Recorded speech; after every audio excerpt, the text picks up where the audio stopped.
Hawaii. Where are you, Mary? Thought you'd recognize this. This is the Arenal. I'm in Costa Rica. Down in Costa Rica. Well, I got tropical and volcano. But a lot of palm trees and volcanoes look alike. Yes. Right on. Yes, I've been in that cloud. Maybe not that exact cloud, but a cloud up there. All right. Good morning, Robert, Holly, and Marcia. Hey, Jessica, look at your yoga studio-ness. I love it. Hey, Fran. All right. You guys ready for some Yoga Sutras? Is Margot ready for some Yoga Sutras? All right, so you guys might know where we are in our journey, but for the sake of clarity, we're working on Yoga Sutra 2.4. And give me just a moment here. Okay. So this sutra, carrying on from where we've left off, is talking about the klesas, which are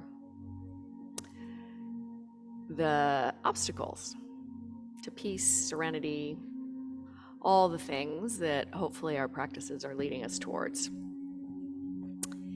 And what this sutra says is, in English, ignorance, which is one of the obstacles. Ignorance is the field for the others mentioned after it, whether they be dormant, feeble, intercepted, or sustained.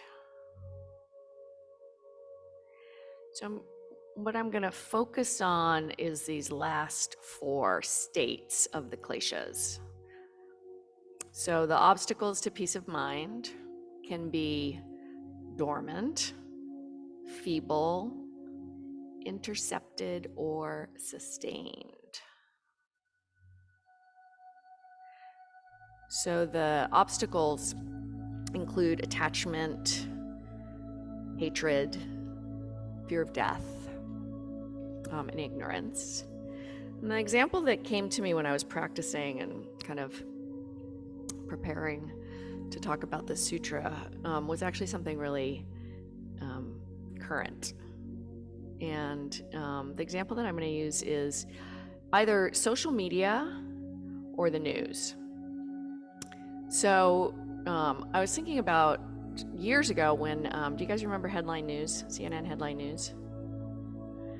I think it's still on. I don't have a television subscription, so I don't see that anymore.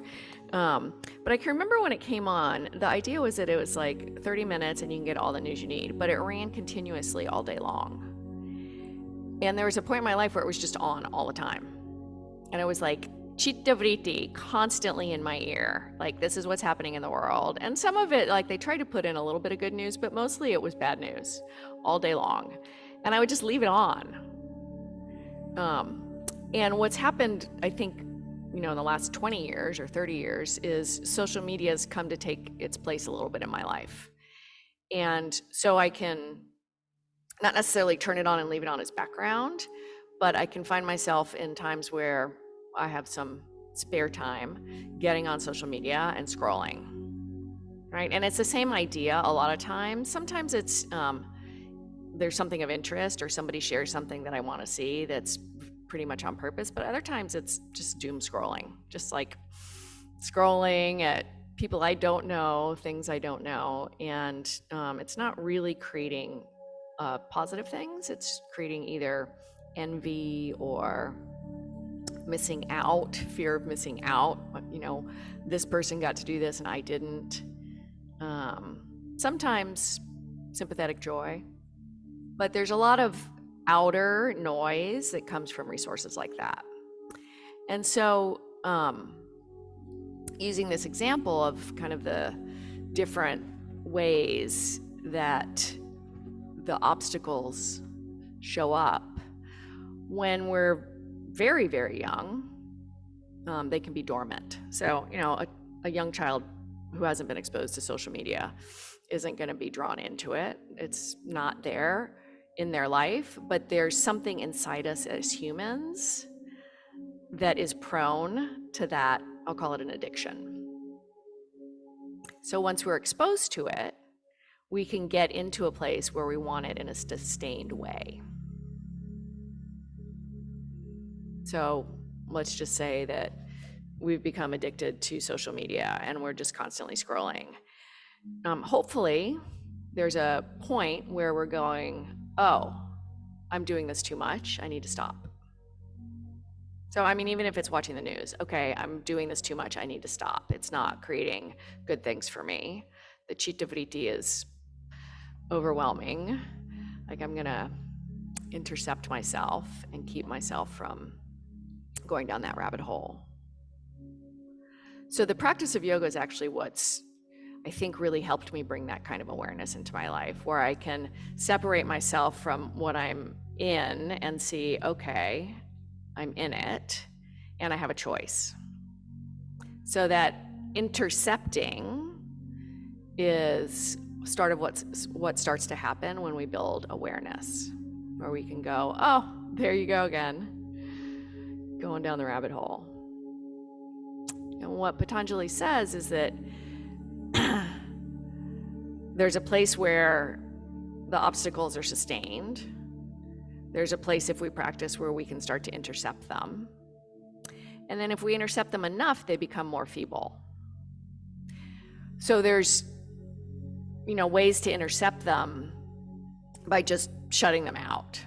So that, that's why monks go into retreat, right? It's much easier to be holy when we're not constantly submerged in temptation, right? And we go on a yoga retreat, kind of a baby version of a monk's retreat, but we're not watching television.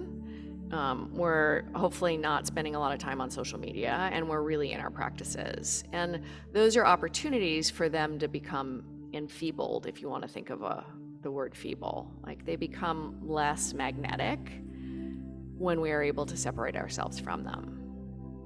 And then ultimately, the offer of this teaching is that they can become dormant. And if we think about what it means when something's dormant, actually like a volcano, Mary, is that it's not dead, it's not never going to happen again, but it's in a state where it's not a problem. And just the same way we would monitor a volcano, we have scientists that do that for us to keep us safe. Our practices help us monitor our klesas. So whether it's anchoring into the breath, reading Holy Scripture, reading the Sutras, whatever it is, we do these practices to build that fortitude so that we can not get sucked down into the rabbit hole. At least that's why I do these practices. And that doesn't mean I don't ever doom scroll or turn on the news and get really sucked in, or whatever the version of it is, right? The ice cream in the freezer calling your name. Okay, well, maybe don't put ice cream in the freezer if that's a problem for you. So anyways, let's do some practice. Let's do some practice. I'm going to invite you to create your posture. So the physical act of creating an opportunity to practice.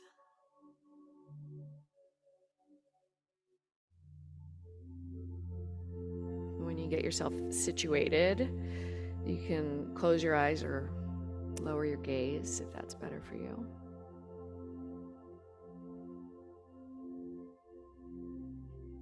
And sense in to your foundation. So the part of you that is supported. And give yourself permission to settle into the support a little bit.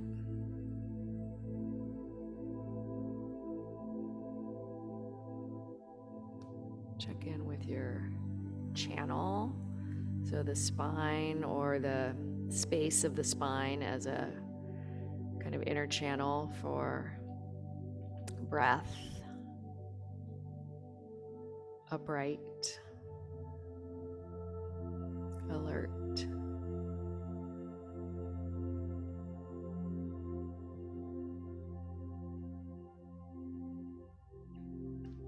I like to take a moment and half smile to soften a little bit.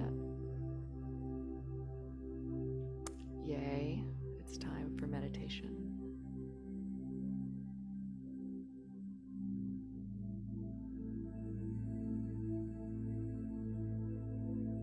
The practice I'll invite us into today is mindful awareness of the breath. With the half smile or there you go again when you notice thoughts coming in.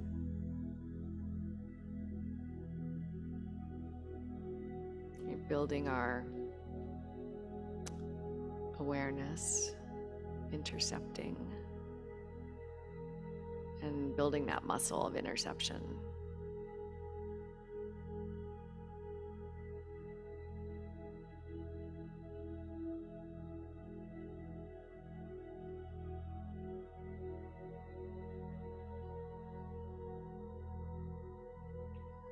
For some of us, kind of a mental awareness of the breath, a counting or a naming is helpful.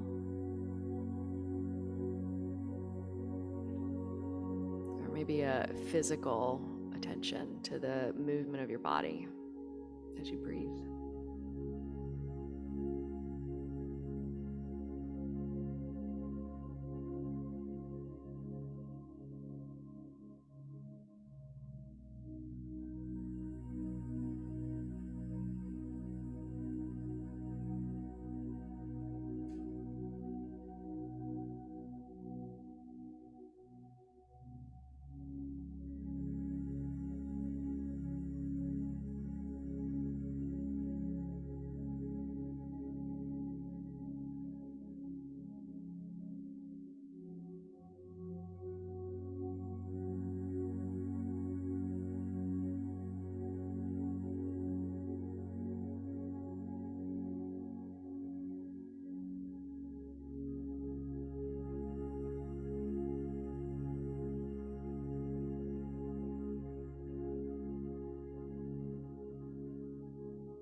Once we've strengthened our ability to intercept our thoughts and we feel grounded in the practice, we can open our awareness and let ourselves be a little more curious about our thoughts, knowing that we can not go down the rabbit hole every time. Give yourself permission, if you feel strong today, to just bring an awareness to what it is that's showing up.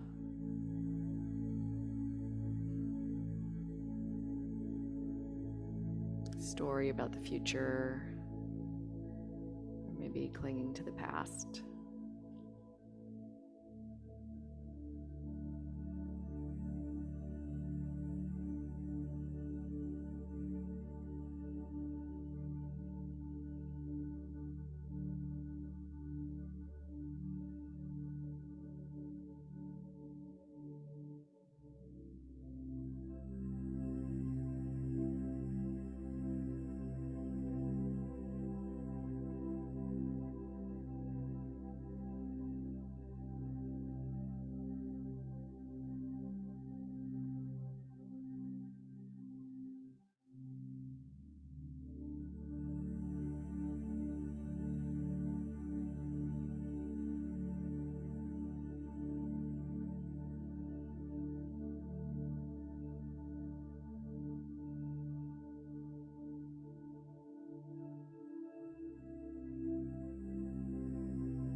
Is there fear or sadness?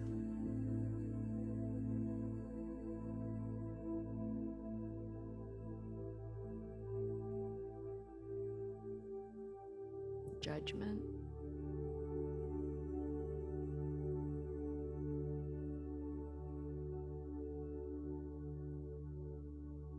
Joy?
Notice what you're feeling in your inner world. Drawing from that outer to the inner.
there's any drama pulling at you,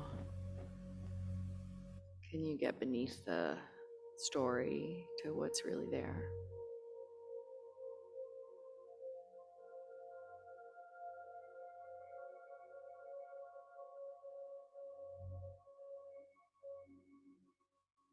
Attachment, fear, and perhaps cultivating some loving kindness towards yourself or another.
Bring to mind something that invites a half smile.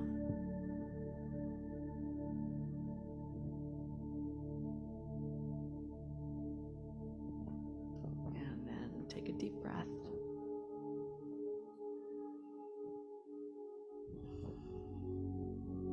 And do that one more time. Nice big clearing breath.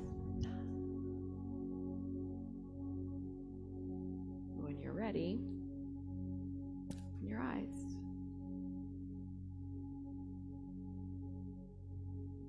Insights? Comments? Questions?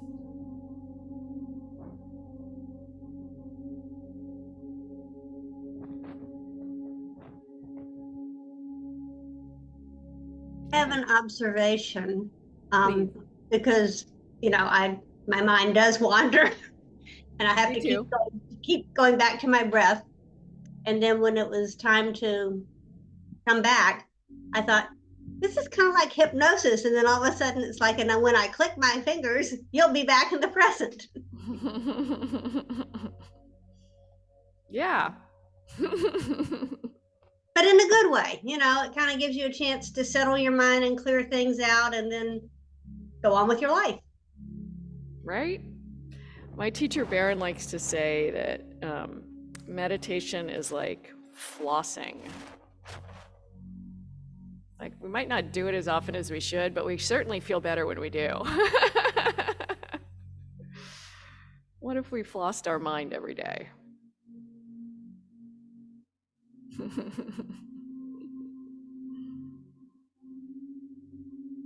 Yeah.